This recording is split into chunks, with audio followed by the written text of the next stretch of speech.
Chez Nehemar, comme on tourne la page, comme c'est écrit, Isru Chag Ba'avotim Ad Karnot Amizbeach. Ça veut dire quoi? Attaché pendant la fête Agouda, donc un groupe de Lulav, Hadas et c'est pas attaché. voilà, Isru Hag Ba'avotim. D'accord? Attaché pendant la fête, Ba'avotim, d'accord, une sorte de nœud de trois feuilles. Et donc c'est comme ça qu'on construit c'est comme si qu'on a construit le Ad Karnot HaMizbeach. Et c'est comme si que vous avez construit le Mizbeach. Pourquoi? Parce que qu'est-ce qu'on mettait sur les angles du Mizbeach? On mettait le sang de la Shrita.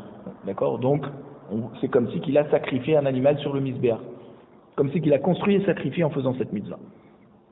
Amar Birmia Mishum Rabbi Shimon ben Yochai. Rabbi Yochanan Mishum Rabbi Shimon Hamechozi, Mishum Rabbi Yochanan Hamakoti.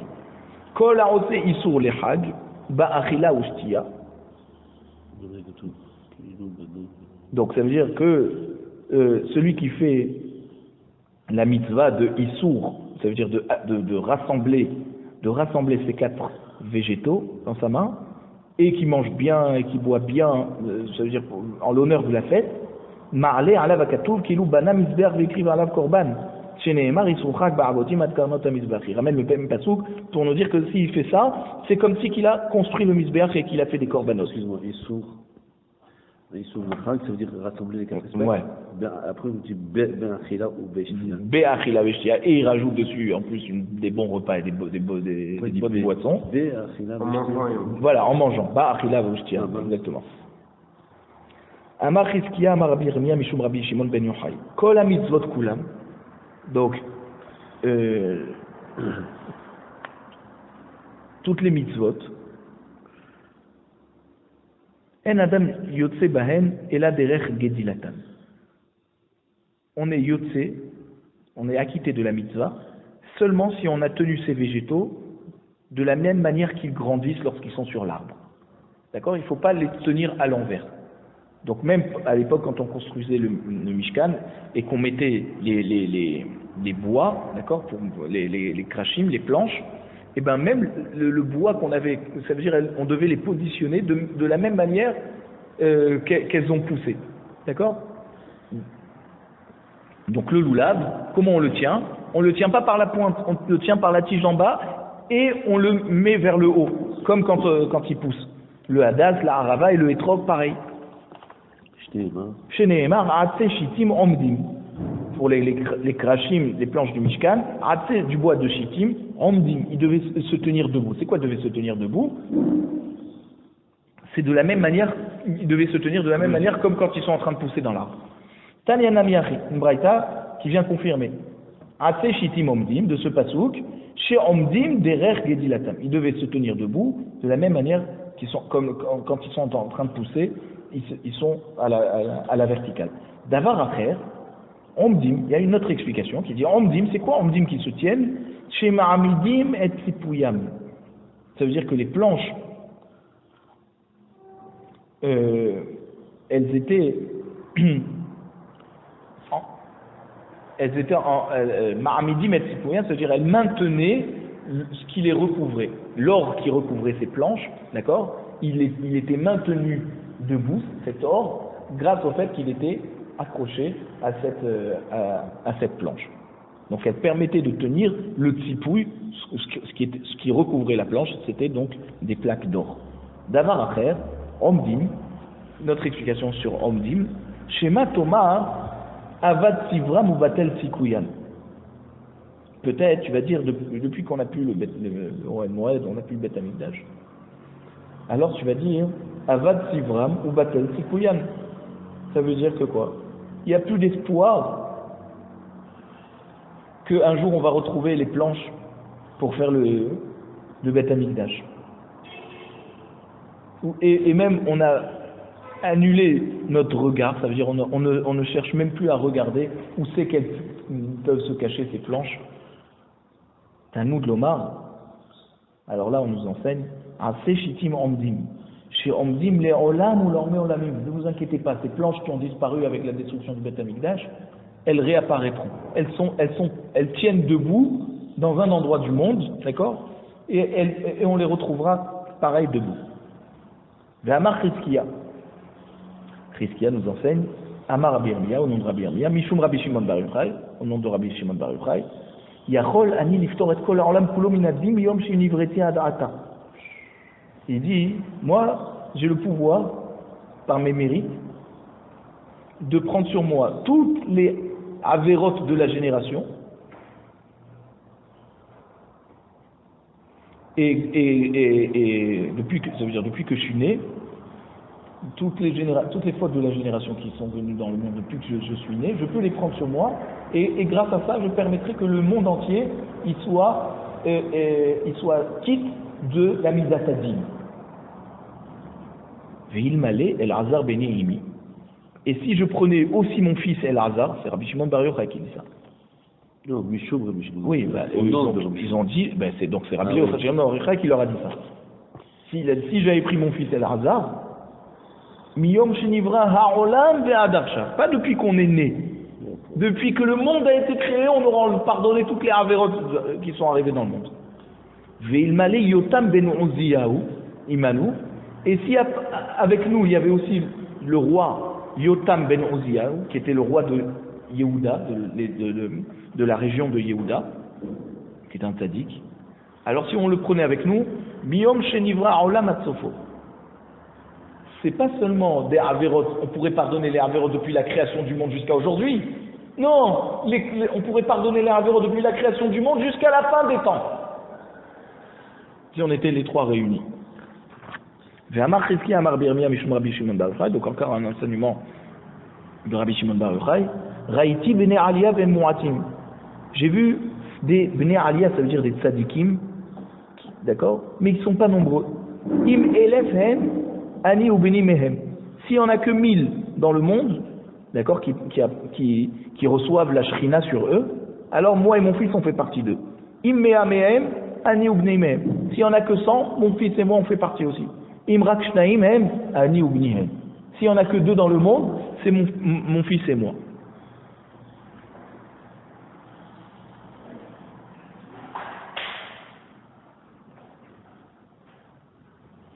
Ou mizoutre kulehai. Et quoi, il y en a si peu de tzadikim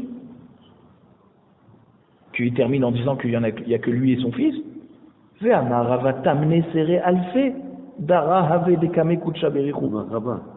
Voici que Rava nous a dit, Rava, tamne sere alfe dara avec dekame kutsha berichu.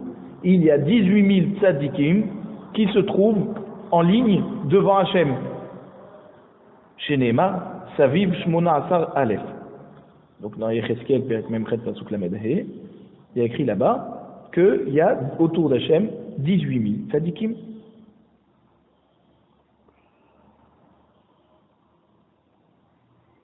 Alors comment Rabbi Shimon Bar Yochai il a dit peut-être qu'il y en a 1000, peut-être qu'il y en a 100, et peut-être qu'il n'y a que mon fils et moi. Lokashia.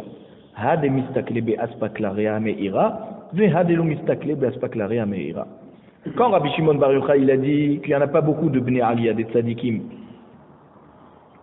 alors c'est seulement, lui il parle des tzadikim, que la mechitza qui les sépare entre eux et la shrina, c'est une mechitza, d'accord, une barrière éclairante. Et comme elle est éclairante, elle est comme transparent et on voit. Et on voit ces tzadikim.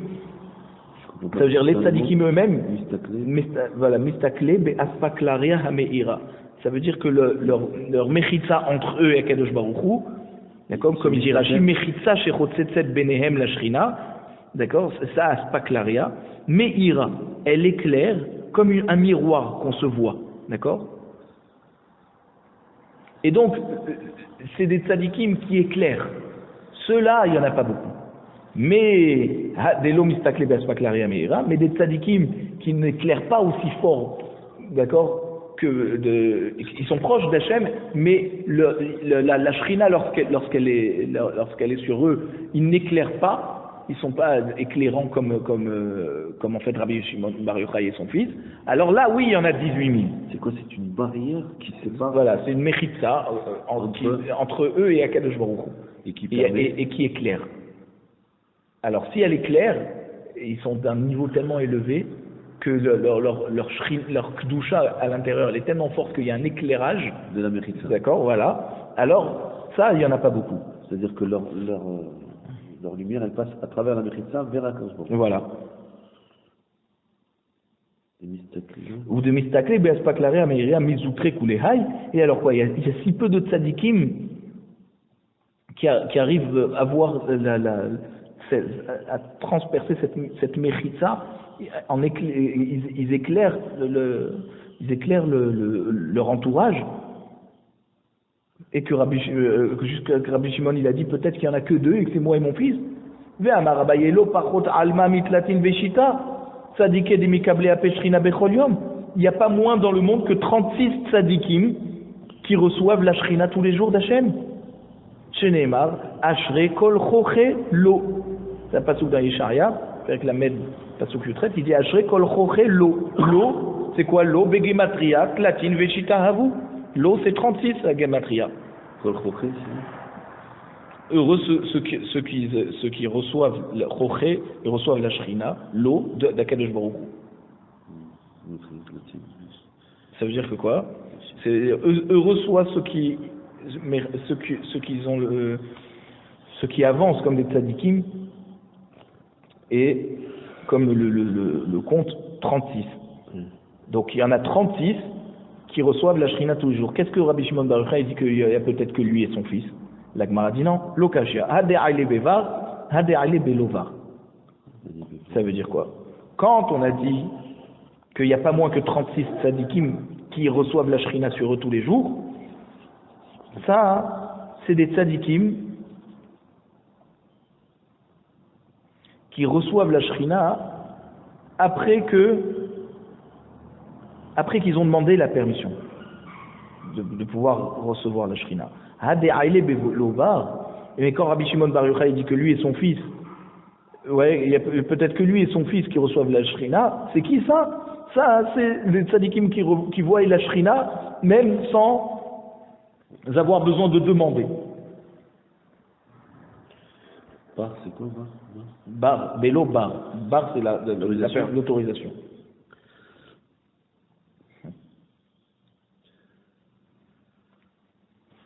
Maintenant on retourne à notre Mishnah, qui nous dit que lorsqu'on quittait le Mizbeach après le 7e jour de la mitzvah de Harava, 7e jour de Sukkot, on disait Yofi lecha Mizbeach, et Rabbi Eliezer il disait l'Hachem velecha Mizbeach veha kamishtatem shem shamayim vedavar acher. Comment toi tu peux dire à Rabbi Eliezer qu'on remerciait Hachem et le Mizbeach. Et tu mets au même niveau Hachem et le Mizbeach, c'est comme si que tu me parles de deux dieux, Chas v'Shalom. Ça veut dire que tu associes Hachem avec, pas de Dieu, mais tu associes Hachem avec autre chose. Et on n'a pas le droit d'associer Hachem avec quelque chose. Même avec le Mizbeach qui est Kadosh, on n'associe pas Hachem. Celui qui associe Hachem avec quelque chose d'autre, alors on l'enlève du monde. Il est déraciné du monde. Chez Nehemar, un pasuk dans Sefer Shemot Perek Bet, pasuk Yutet, Bilti Lachem Levado. Bilti Lachem Levado. On a le droit de sacrifier des choses seulement pour Hachem et pas pour d'autres dieux. Achika Amar. Alors la Gemara répond, non, c'est comme ça qu'il faut expliquer.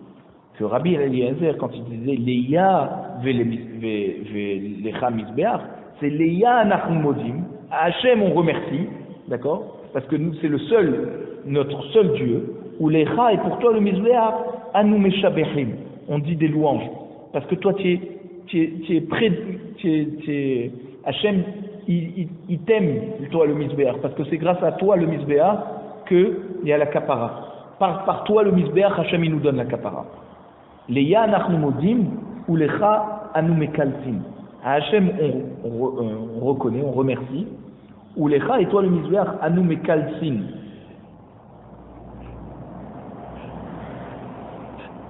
Alors, au début, il dit Meshabrin.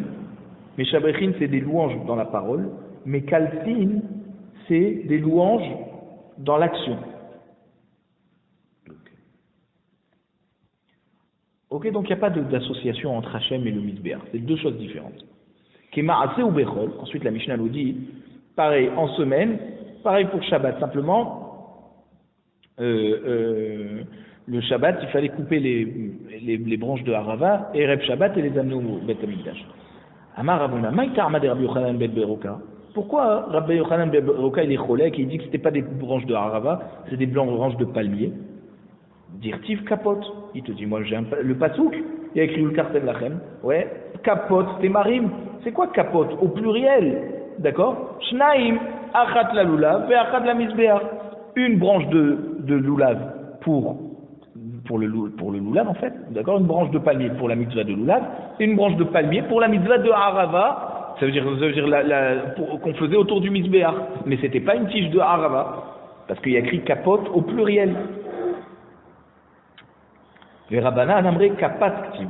Rachamim te dit, c'est vrai qu'on lit capote, mais comment ça s'écrit? Sans vase. Donc ça veut dire qu'il n'y en a qu'une branche de palmier et qui sert que pour le lulav. Et la mitzvah de harava, ben c'est avec une tige de harava. Rabbi Lévi Omer. Ketamar. Rabbi Lévi te dit, la raison de Rabbi Yochanan ben Beroka, c'est pas parce que le passouk qui te dit capote. Alors c'est vrai que ça s'écrit kapat au singulier, mais on lit capote au pluriel, et que lui il a pensé que donc il y avait deux branches de palmier, une pour le lulav et une pour mettre autour du misbéach. Il te dit non, ketamar. Lui c'est pas du passouk, c'est de Svarat, par la logique qu'il a compris qu'en fait c'était une branche de palmier. Il te dit parce que le klal Israël il est comparé comme la date, ketamar. Matamar ve'enlo et la lev echad. De même que la date, elle n'a qu'un seul cœur. Af Israël, elle la lev echad la biyam sheba shamayim. D'accord, le klal Israël aussi, le peuple juif, n'a un seul cœur qui est réservé pour son Dieu dans le ciel. Quel cœur? Alors, il te dit, le cœur qu'il y a dans la date. Le noyau. Alors voilà, dans le noyau, il te dit. Ils ont tous ce noyau. Oui, il te dit dans les autres bois, par exemple pour le raisin ou pour la noix, alors le fruit il a comme une forme de cerveau, d'accord? Et même l'abricot, il n'y a pas de cerveau. Alors, il te dit. La mangue. Voilà, il te dit la sève qui monte dans l'arbre, elle se ramifie, et il y a plusieurs ramifications, d'accord? Alors que le dattier, la sève elle monte à un seul endroit, et c'est seulement là-bas qu'il y a plein de dattes qui sortent. C'est pas dispersé comme ça sur là. J'ai compris. Donc ça fait comme un seul cœur. Amar Rav Yehuda Amar Shmuel, Lulav Shiva. D'accord? Rav Yehuda dit au nom Shmuel, le Lulav, on le fait pendant 7 jours de Sukkot. Et on fait bien sûr la bracha dessus. Vesuka Yom Echad. Mais par contre, la bracha, quand on rentre dans la Souka, on la fait que un jour. Ça c'est Shmuel. Maïtarama, pourquoi? Lulav Bemafsekelelot Miyamim. Te dit le Lulav, il y a une séparation entre la nuit et le jour. La mitzvah du Lulav, elle est que le jour. Or, il y a une nuit qui vient après. Donc, comme la nuit, elle vient faire une séparation avec le jour suivant, alors il faut refaire la bracha tous les jours. Maintenant, Kol Yoma Mitzvah Pe'apenafshehu. Alors que la Souka, donc 2 secondes. Donc, tous les jours, il y a une nouvelle mitzvah qui vient devant nous. Et donc, il faut refaire la bracha du Lulav au moment où on le prend dans la main. Souka, des lomafseke lelot miyamim. Souka, il n'a pas d'interruption entre la nuit et le jour, puisque la mitzvah de la souka, elle est même la nuit. On doit y vivre dans cette souka, 24 heures sur 24. Kulehu shiva kechad yoma rika damo. Tous les 7 jours sont considérés comme un seul jour. Et c'est pour ça qu'on fait la bracha qu'une fois. Le premier jour. Ça c'est Shmuel. On fait une bracha une fois, mais on reste les 7 jours quand même. Oui, donc je te dis Shmuel, comme la mitzvah, elle est ininterrompue pendant 7 jours, c'est comme si que les 7 jours sont un seul jour. Donc tu fais la bracha une fois. Et tu fais que le premier jour. Rabba Babrachana Amar Rabbi Yochanan, donc Rabbi Babrachana il dit au nom de Rabbi Yochanan, Souka Shiva. velulav yom echad. Je te dis non, souka, voilà, la souka, on fait la bracha 7 jours. Et le lulav que le premier jour, parce que c'est minatora. Maïta'ama, souka deoraita, shiva. Le chiyuv minatora de la souka, c'est 7 jours. Puisqu'on t'a dit dans la Torah, Batsukotesh vu shiva yamim. Lulav de Rabbanan, sagele bechaduma. Maintenant, le lulav, que midrabanan aujourd'hui, les 7 jours de lulav, c'est midrabanan. Le lulav, il est minatora que le premier jour. Alors tu fais la bracha que le premier jour. Nous, on fait 7 jours de lulav parce qu'en souvenir du Beth Amikdash, où là-bas, quand il y avait le Beth Amikdash, ceux qui étaient à l'intérieur du Beth Amikdash, ils prenaient le lulav minatora pendant 7 jours. Bon, alors aujourd'hui, tous les 7 jours de lulav, c'est que midrabanan. Sauf le premier jour, bien sûr, qui est minatora, parce qu'il y a écrit le kartem, lachem bayom arishon, le premier jour. Donc on fait la bracha que le premier jour. Ça c'est Rabbi Yochanan. Qui ata Ravin amar Rabbi Yochanan, echad ve echad ze shiva. Echad ve echad ze shiva. Quand Ravin il est venu d'Eretz Israël à Babel, il a dit au nom de Rabbi Yochanan que finalement non. Tous les jours, il faut faire la bracha de Souka et la bracha de Lula. Pendant les 7 jours. Amar Rabbi Yosef, nekot de Rabba babrachana bida. Bekuleu amorae kaime kevate besouka. Alors, Rav Yosef, il nous dit, Nekot, voilà, il faut attraper les paroles de Rabba Barchana, qui a dit au nom de Rabbi Yochanan, que là-bas il avait dit que quoi? Que la bracha de la Souka, c'était 7 jours. Mais ne fais pas comme Rabbi Yehuda au nom de Shmuel, qui te dit que la Souka c'est que un jour, la bracha. Donc fais 7 fois la bracha, 7 jours de bracha. Découlez où Amoraï Kaime Kevate Besouka. Parce que tous les Amoraïm, d'accord? Tous les Amoraïm de la Gemara, qui nous ont parlé de la bracha de la Souka, ils nous ont dit au nom de Rabbi Yochanan. Rabba Barbachana, il a dit au nom de Rabbi Yochanan. Ravin, il a dit aussi au nom de Rabbi Yochanan. Que quoi? Que la Souka, on lui fait la bracha pendant 7 jours. Et entre la marloquette entre Shmuel et Rabbi Yochanan, Nalacha, elle est comme Rabbi Yochanan. Que pour la Souka, finalement, c'est 7 jours de Souka et 7 jours de bracha.